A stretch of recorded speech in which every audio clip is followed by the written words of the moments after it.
sa video. Ako, Ano naman nang yun? Ano naman nang yung sinasabi diyan? Wala kang pake. Ha? Pag serious good, kupti mo.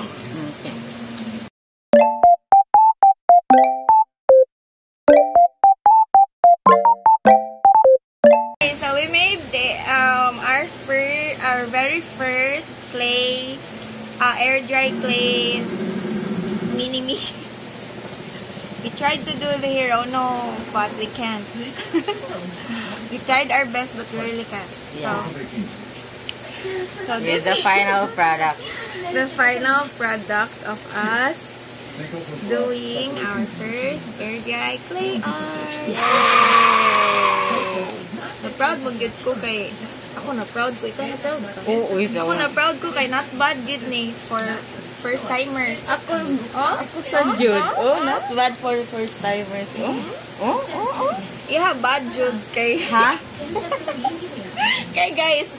Nani shoes, guys. Nani shoes. Oh. Ala, mo san gikuan akong shoes. Yung magigumba ko shoes, di. Naputol yung shoes. Nga. Naputol na siya yung lubot. Ang lubot. Ano, nagugbo ako. Awa ko lubot. Awa ko lubot. Pali kayo siya ang details. Awa ko lubot, guys. Pero cute gihapon siya, guys. Oh. Ako i-show dire ang kaan. Ang vision na mo before we did the clay. Oh. Pero na-cutean dyan ko as in. Picture. Picture, oy. Nabuhat ni namo for pila man ka weeks. We did this for 1, no 2 2 weeks kaya ito magipasagdan na po 2 weeks. Tada!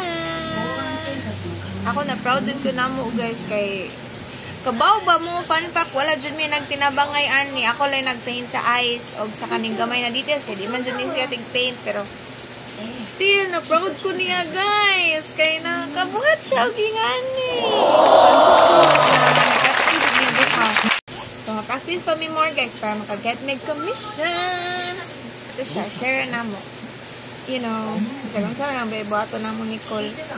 Tanawan ninyo kung kwense mas nice. If Wow. Aba or kang Nicole.